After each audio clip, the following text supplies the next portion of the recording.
Aquí tenemos dos telescopios, uno refractor y uno reflector. El reflector tiene unos espejos. ¿Cuál es? Este. Tiene unos espejos al interior, pero al final tiene una lente. ¿Y qué hace la lente? Refracta la luz. Corta. Y este, el refractor, como dice su nombre, tiene varios lentes. Tiene dos lentes, que donde, por ejemplo, el espejo, dije, se llaman telescopios. Una disculpa. El telescopio refractor tiene que ver con el que ocupa dos lentes para acercar una imagen. Ya sabemos que un lente convergente hace que los rayos converjan y que la imagen se vea más grande. Así que este ocupa dos, mínimamente, claramente. Uno a la punta y otro a la otra punta, uno donde uno ve y otro donde se dirige o donde uno quiere visualizar. Ya, tenemos esos dos tipos. ¿Qué hay en común? Los dos ocupan lentes. ¿Qué significa? Fenómeno ondulatorio, refracción de la luz. Y sería A. Ya. Cuando nos dicen que hay que hacer una pregunta de investigación, hay que analizar varias cosas. Mira, tenemos aquí nuestro gran apunte. Ya. Ojo con las preguntas. La 20. Ya, entonces la 20, estamos bien. Era una pregunta súper sencilla. Que se me olvidó que había un lente al otro lado del telescopio. La 24. La 24. La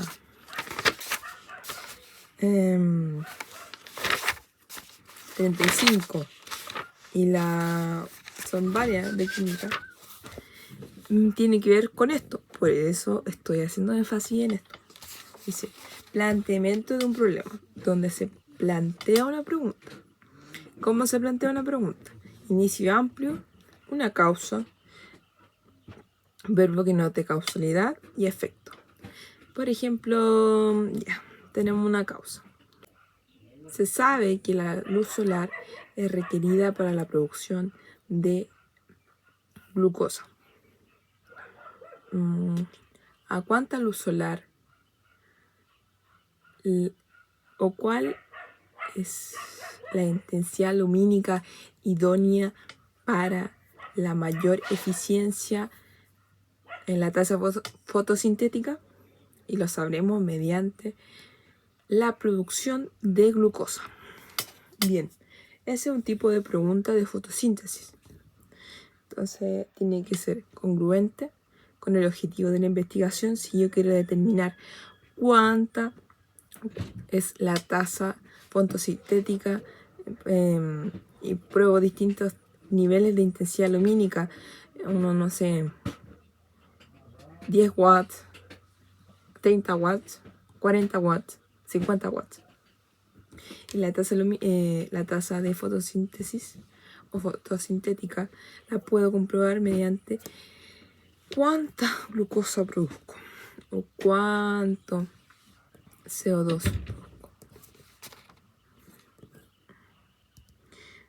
Eso. Así que ojo, viene este tipo de preguntas que son importantes, sobre todo en física, que física se ocupan hartas fórmulas, se ocupa el tema de la constante. Si sabemos que hay una constante entre medio, por ejemplo, en fuerza elástica, donde fuerza elástica es igual a elongación de un resorte por menos K, entonces sabemos que existe una constante en la cual tiene que ser nuestra variable controlada para poder analizar el comportamiento entre la elongación del resorte y la fuerza elástica. Así que, ojo con eso. Siempre debe haber una variable controlada porque solamente hay dos variables que están en estudio. Una que se altera, una que va cambiando, que es diferente entre sí, como aparecen en los problemas, que se diferencia, distingue, que se recorta, que lo he visto de muchas formas, pero sobre todo que se van cambiando, no sé, por ejemplo, la elongación de los resortes. Hay una forma de redacción generalmente vista en todos los problemas. Y la otra, que sería la variable, esta sería la variable X, la variable Y, donde este es el efecto de esta. Entonces, si por ejemplo ya sabemos que a mayor fuerza elástica, mayor elongación, entonces esta, no sé, mayor elongación, mayor fuerza elástica.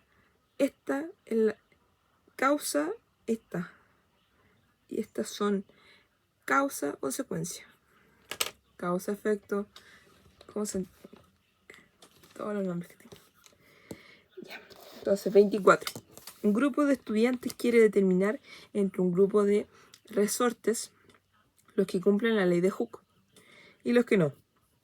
¿Cuál de las siguientes alternativas corresponde a una pregunta de investigación para el objetivo planteado? Ya. El objetivo planteado es descubrir qué resorte cumple con la ley de Hooke. Y la ley de Hooke, como recién estábamos diciendo, es igual a fuerza elástica igual a elongación del resorte menos K, por menos K. Dice, ¿cómo varía la constante elástica de un resorte respecto de su elongación? Ya. Antes de leer, me estoy apresurando un poco. Sería bueno tener claridad de que hay una constante. Entonces tenemos fuerza elástica y elongación, que las dos crecen o decrecen de forma directamente proporcional. Así que eso. ¿Cómo varía la constante elástica de un resorte respecto de su elongación? La constante no varía por algo constante. B. ¿Cuál es la proporción entre la elongación de un resorte y la fuerza restaurativa? ¿Ya? C. ¿Cuánto disminuye la constante de proporcionalidad de un resorte al reducir sus vueltas? No, porque constante no varía y no tiene nada que ver cuántas vueltas tenga o de qué material esté hecho el resorte. Nada de eso, solamente de su elongación. Cuánto se elonga, si no se elonga nada, solamente de eso. Dedo. ¿Qué tipo de relación hay entre la fuerza aplicada de un resorte y su constante elástica? No, porque no sabemos si la elongación se mantiene constante. Solamente sabemos que hay una constante en esta fórmula que siempre se va a mantener igual. Por fórmula, entonces, la forma más lógica de establecer una investigación correcta con variables que tengan una relación eficiente y idónea y que corresponda a una investigación es entre la fuerza elástica y la elongación de resorte. Entonces sería B. ¿Cuál es la proporción entre la elongación de un resorte y la fuerza restaurativa? Ya. Entonces, 27. ¿Cuál de las siguientes situaciones puede ser explicada según el planteamiento establecido por la segunda ley de Newton?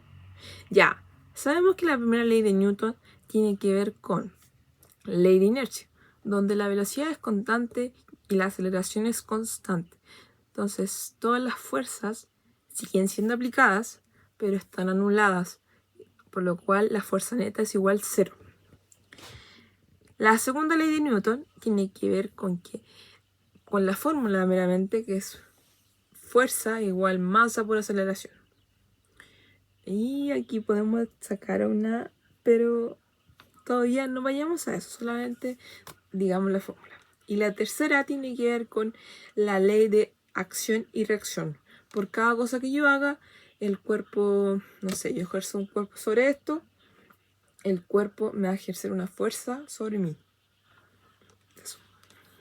Por ejemplo, el peso.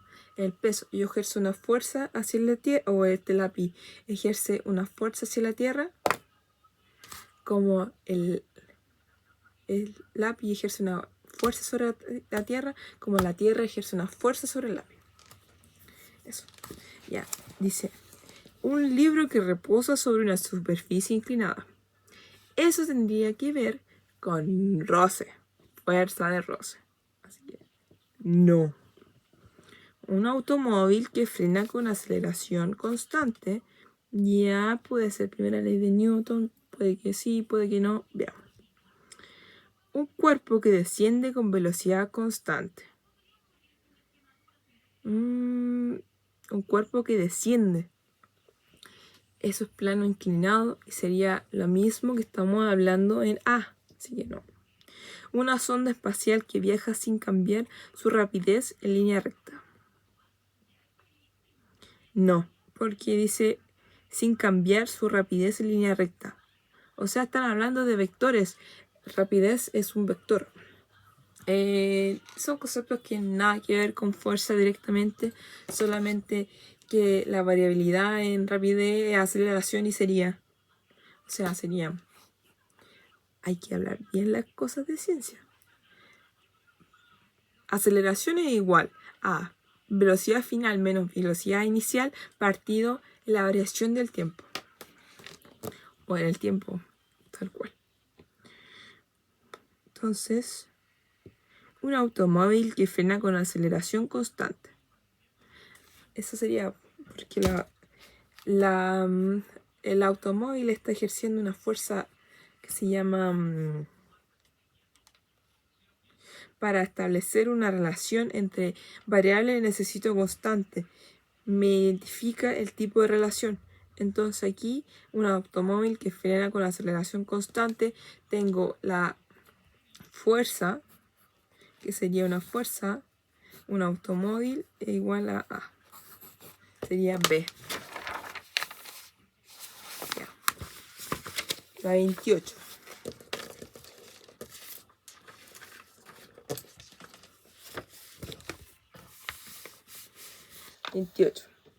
Un cuerpo se desliza hacia abajo con velocidad constante, ¿sí? Sujeto a una cuerda y adosado a una muralla rugosa tal como muestra la figura.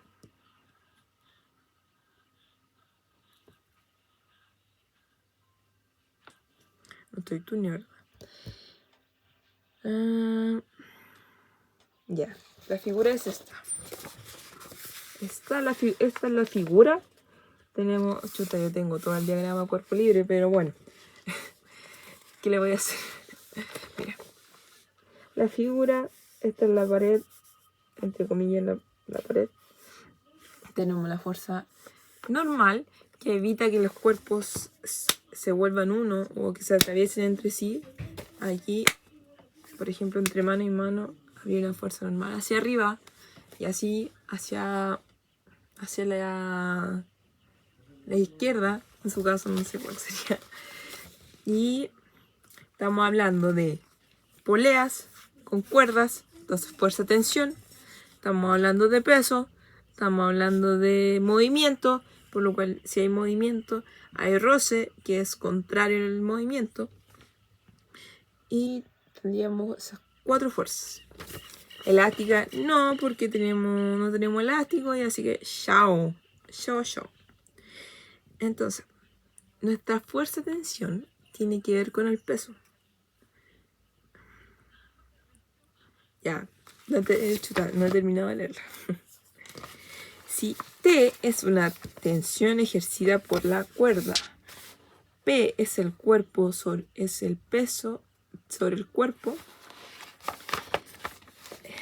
N la normal por parte de la superficie, FK la fuerza roce cinético entre el cuerpo y la muralla, ¿cuál de las siguientes opciones relaciona correctamente las fuerzas aplicadas? Ya, el roce cinético tiene que ver cuando el cuerpo hay existencia de roce y el cuerpo de igual forma, o sea, hay una rugosidad que evita que el cuerpo se mueva totalmente como en una superficie lisa. Entonces, por ejemplo, en una superficie muy rugosa y hay un cuerpo en un plano inclinado, este posiblemente no se vaya a mover por la rugosidad entre superficie. Pero en este caso hay roce cinético, por lo cual se llega a una fuerza donde el cuerpo puede movilizarse.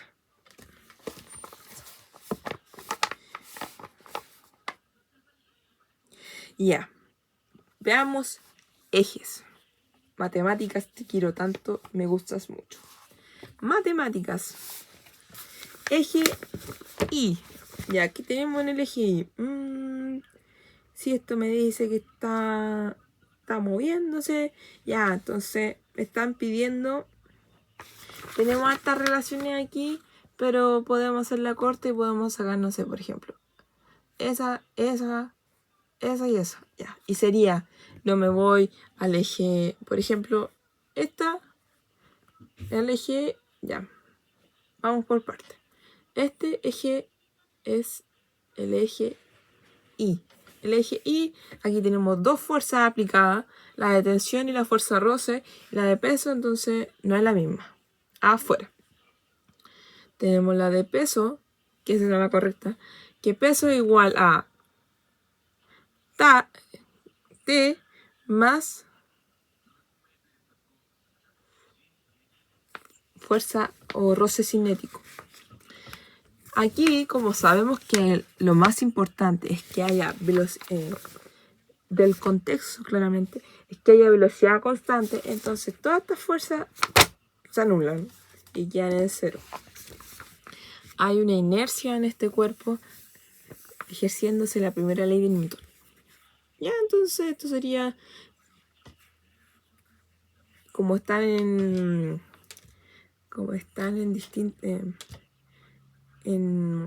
con sentidos opuestos, esta se restaría y quedaría eso. Que son iguales y por igual, si son iguales, una resta quedaría de 0. Esa no, y yo la que puse es dedo. Puse dedo porque me confundí. Y no hice el diagrama correctamente. Y me faltó leer y acordarme de velocidad constante. Ya. 30. Para una clase experimental de física, ¿sí? Ya. Se plantea el siguiente montaje experimental. En 3 vasos precipitados se vierte en uno agua destilada, en el otro agua potable y en el otro agua con sal y en igual cantidad de volumen. Ya. Hasta aquí lo que hemos leído tiene que ver que entre cada vaso o agua hay una diferencia. ¿Qué diferencia? Es que tienen distinta cantidad de soluto. O en caso física, tienen distintas cantidades de algo. Porque el agua destilada no tiene nada, el agua potable tiene alguna cantidad de minerales, el agua con sal tiene sal y están todos en igual volumen. Entonces, variable controlada. Luego se ponen cada uno usando un soporte sobre mecheros idénticos a una misma distancia de ellos. Ya, entonces tenemos otra variable constante que la distancia entre el mechero y el vaso o el vaso precipitado es la misma, por lo cual no me va a cambiar los resultados del experimento. Se mide la temperatura que alcanza cada uno, esta variable dependiente, posicionando el termómetro en el punto medio del vaso precipitado, variable controlada en un mismo intervalo de tiempo. ¿Cuál de las siguientes afirmaciones es una hipótesis correcta con lo planteado? Ya. Entonces, aquí tenemos ya identificada, porque siempre cuando se diga, se mide, se registra, se presenta, no sé, la más típica se mide. es una variable dependiente. Eso es lo que estamos buscando, ese es el objetivo de la investigación y esos son nuestros resultados, principalmente. Yeah. A. La concentración de sal disminuye la dilatación térmica de una solución acuosa. No. Porque aquí no estamos afectando los mecheros, no estamos afectando cuánta intensidad de la llama del mechero, nada que ver con eso, fuera. B. La concentración de sal aumenta la temperatura de ebullición de una solución acuosa. Eso es más con química. Y es correcta, pero nada que ver con esto. El experimento no tiene nada que ver con a mayor soluto, mayor el punto de ebullición, de fusión. No, fuera. C. La concentración de minerales disminuye la conductividad eléctrica de una solución acuosa. Ya. Entonces, dedo.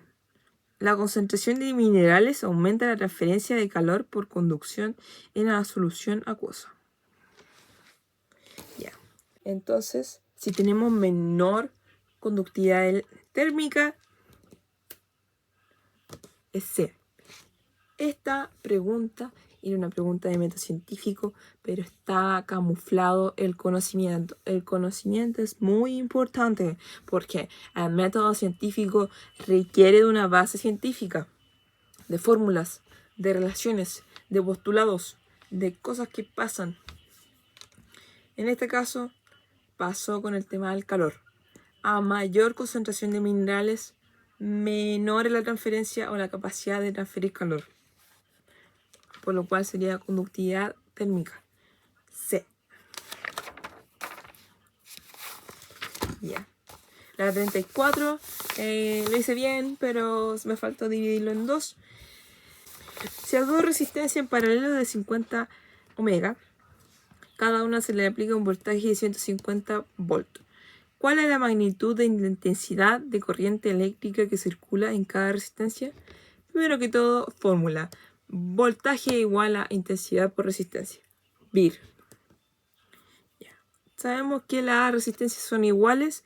Es un circuito en serie.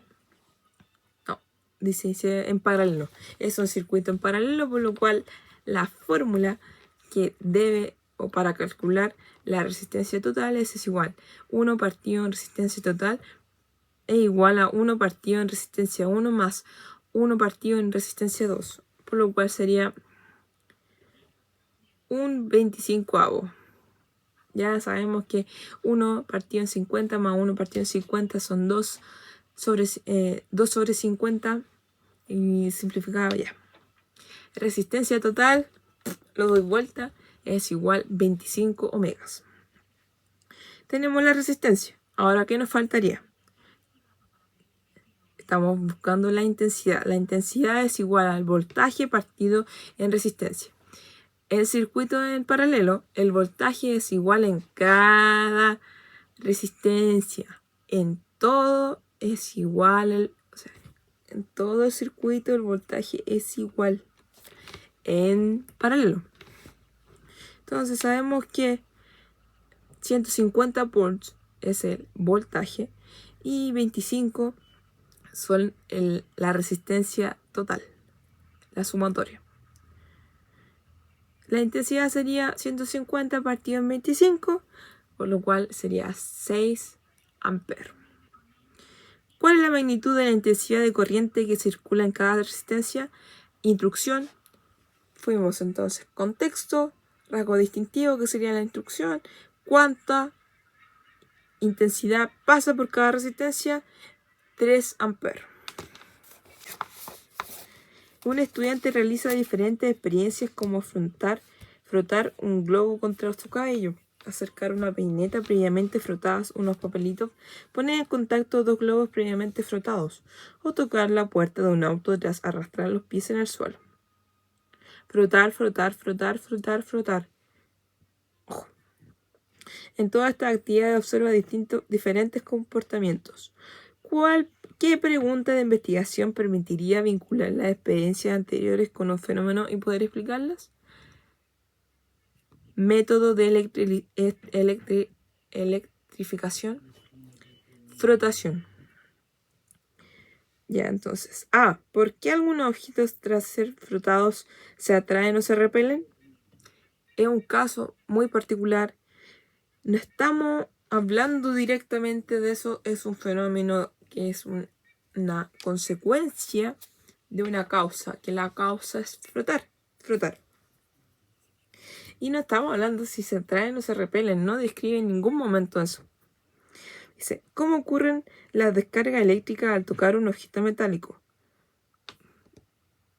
Podría ser, pero habla de objeto metálico. Aquí tenemos globos, tenemos peinetas. No. C. ¿Cómo es posible que un objeto cargado pueda influir en otro sin tocarlo? Eso sería una inducción y aquí estamos frotando todo el tiempo, tocando. Dedo. ¿Qué ocurre con las cargas de algunos objetos cuando se frotan con diferentes materiales? Correcta, porque ¿tenemos diferentes materiales? Sí. Están preguntando, o sea, ¿cómo es el flujo de las cargas? Sí, porque aquí habla de un globo, un cabello, después cómo se acercan unos papelitos, como es dedo.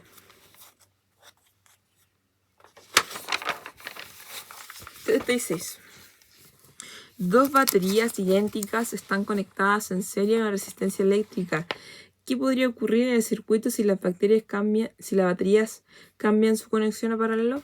Ya.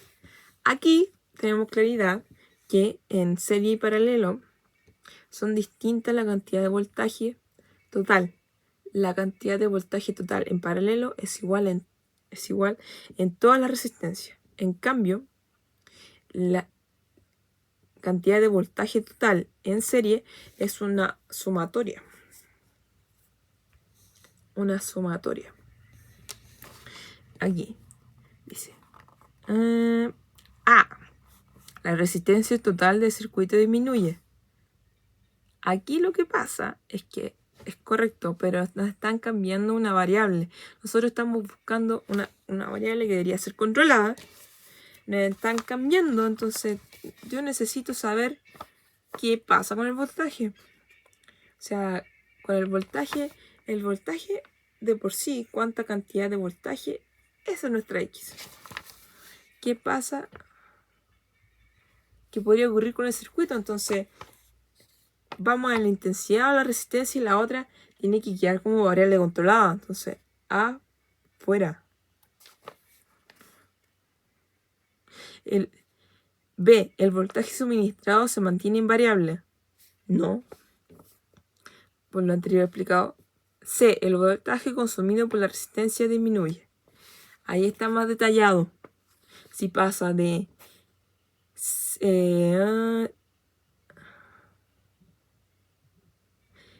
serie a paralelo, sí, correcto. ¿La intensidad de corriente total del círculo se mantiene constante? No, no se mantiene constante. Y aquí tenemos nuestros cálculos. Esos son nuestros cálculos. Voy a vender un poquito la luz. Terminamos con física. Física estuvo súper entretenido en este ensayo. Me hizo recordar lo fundamental que es preguntarse cosas. Así que ahora me pregunto muchas cosas. De ciencias, no de la vida. Porque la vida es más sencilla de lo que uno cree. Pero bueno, después de esta pausa,